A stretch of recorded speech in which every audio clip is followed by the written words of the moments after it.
guys. I'm Kristen from Raging Against the Minivan. And I'm Sarah from Moral. And I can't even. I don't even know what to say. I know what to say. Julian fellows. What? You are a Not okay. Not okay. You know, here we were saying that the last episode was dark. It was so dark. Oh, we had no idea. And our this innocence happens? back then. Yeah. How do you let this happen? Like, The best character of the show. Sybil was my favorite. I know you were more of a Mary fan, but Sybil is beloved. She's an integral part of the family. She's a main character in the show. I am seriously still in shock. I am so in shock, and thank you again for making me cry for hours. Oh, I know. After it's over, I'm like, I like a mess on the. Justin's like, get over it. It's like your own family member died. I'm so mad at Sir Philip. I am so mad at him. Jerk. What oh my gosh. I'm so mad. And I'm so mad at Robert. Well, yeah, he was him. kowtowing because he's a knight, fancy guy. Fancy guy.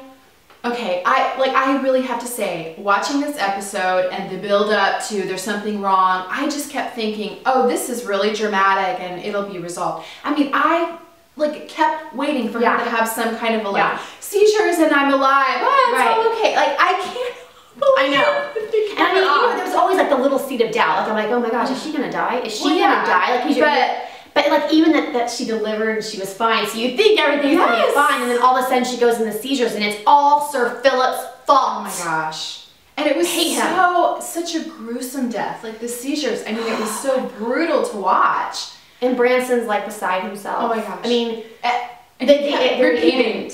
I'm gonna cry right now. Don't leave me, please. Don't leave me. Oh my gosh! And then after she dies, Cora is sitting there talking to her. Oh my gosh. At the mom. And they're like, you should get some sleep. And she's like, this is my time to say goodbye to my baby. I know. And then you hear the baby crying. Oh. I'm just really angry at a lot of people right now. I'm angry too. I mean, really angry. I mean, I don't even almost ready to break up the show, although of course I'm not going to. I'm not going to. I am mad. We're on a break until the next episode. Okay, so I guess we have to cover a couple more things that happen. Although all I really want to talk about is how much I want to just shoot that doctor and Robert. Way hot sister. You're way gonna kill hot off sister. Way hot sister. Gone. Oh my gosh. Gone. All right, let's pull ourselves together, Sarah. Okay. Beginning of the episode. All right. Drama about the Catholic christening, which, again, some foreshadowing because she says to Mary, like, make sure, you know, like as if, you know, perhaps she wouldn't be here. So they're all upset about whether the baby will be christened Catholic versus Anglican, which, I mean, hilariously, in my religious eyes, they're kind of nearly the same thing, but whatever. Yeah, whatever. Drama about christening. Okay, yeah. So we've got Thomas groping on Jimmy. Oh yeah, and Jimmy's like just going along with it. Around. I know. It's right here. Let me help you with that clock. So creepy. So that's creepy, but of course he's going along with it because O'Brien's like, oh, you know, well, it's so funny. What did he say to Miss O'Brien? He's like, he's awfully familiar or something like that. And she's like, well, that's good news. Yeah. Because she's all. Yeah. So obviously we know now that Jimmy is a ladies' man. He is a ladies' man. Yeah. So, which I don't know. I thought Jimmy might be a love interest for Thomas, but you were right. He's not. Pretty boy likes the ladies. Likes the girls. There's still some stuff going on with Anna and Bates. I don't care. Whatever. Until you get out of jail, I don't care. Check my email. I know. Over it. Well, it's so, I don't know. This whole plot line annoys me because, first of all, I don't know. People don't commit suicide to get revenge on other people. I know. It's just a weird plot line. I know. She was cray-cray, though. And then it's like, oh, the pie. And when did she make the pie? I know. It's just, I mean, I feel like they're kind of reaching here. I do too. You know, there's a lot of reaching going on. So in addition, Julian fellows, to being mad at you about Sybil, you're reaching with this one. You are reaching. Let's just get this over with. I mean, nobody wants to see all the scary-looking humpback dudes at the jail. No. Like, you know, it's just like, it's, you know, all like hunched over. I can't do it. Okay, so Isabel hires Ethel. Yeah. Interesting. Mrs. Bird or whoever. Yeah, her cook is like, I'm out. I'm out. But I guess it's so funny because I feel like, she was kind of like I think that Isabel just called her bluff, and then she's like, oh crap, I just meant to be judgy. So she's gone. She's gone. Is the cook. Doesn't seem to be a good cook. Because Isabel's all so good. Tea? How do you mess up tea? I know. I mean, really? Is that difficult? Yeah. I don't know.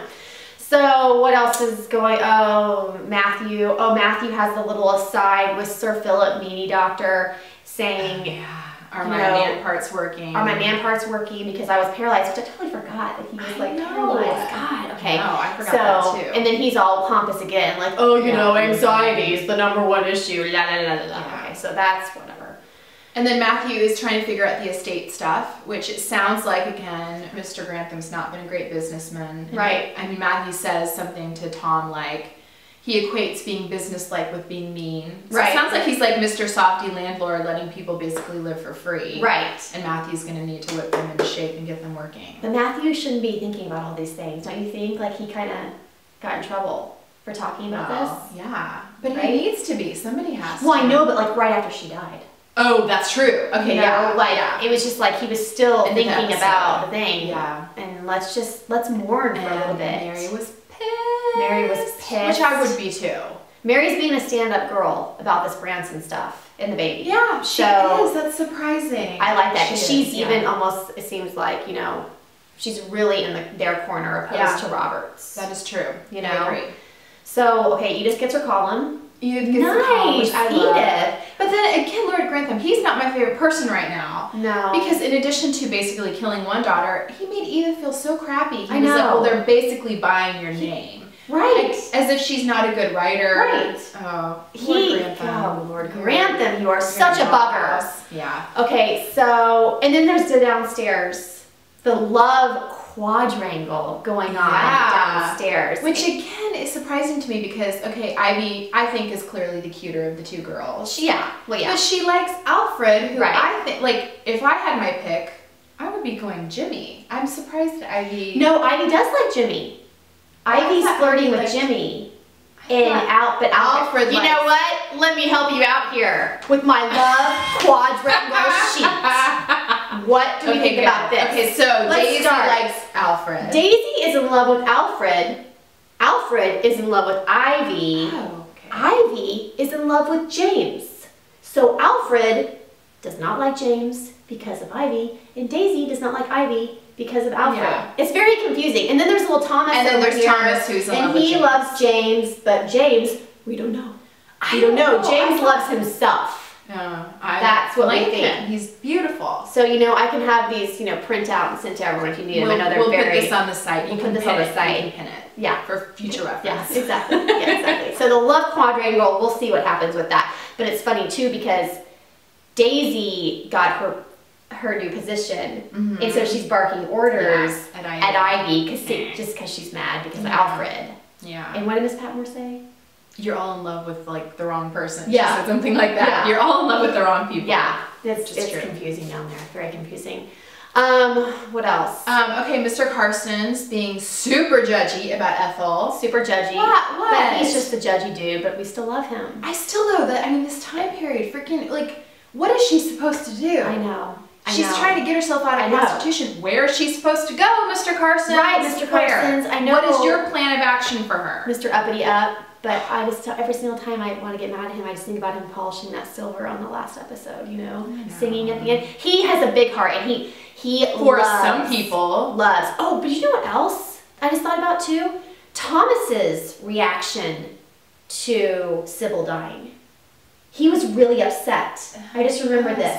He was really, really upset and was crying. They had been kind of close when she was a nurse. Right, they bonded during the war. But that was a moment which I was like, oh, Thomas has a heart too, because you don't see that very often. No, but remember how last week we were saying Thomas has gone beyond, and now we're supposed to like him again. No, I still don't like him, but it was just reassuring to see that he actually had feelings. But I still don't like you, Thomas. I don't like very many people on the show. I think that's what I like Sybil. You know who I like? Sybil. Yeah, we like Sybil, and now she's gone.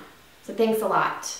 Okay, so it was cracking me up that these doctors are having this ego war, which obviously ended in loss of life, but they're wearing bow ties and tuxedos to deliver a baby. What is that about? Like, I kept kept wondering, like, are you gonna change it to scrubs? No, you're just gonna bow ties. Go ahead and wear that denim jacket and they could like rip that off and use it as a tourniquet or something if something bad happens. Yeah. What a weird time frame. And you know, what was the other doctor's name? Not Sir Philip. Dr. Clarkson? Dr. Clarkson, man. I feel for you, Dr. Clarkson. Thanks a lot for being concerned about the life of this young lady, even though no one listened to you. I know. So sad. And then, so she dies. Dowager says, like, some really profound things. Yes, she does.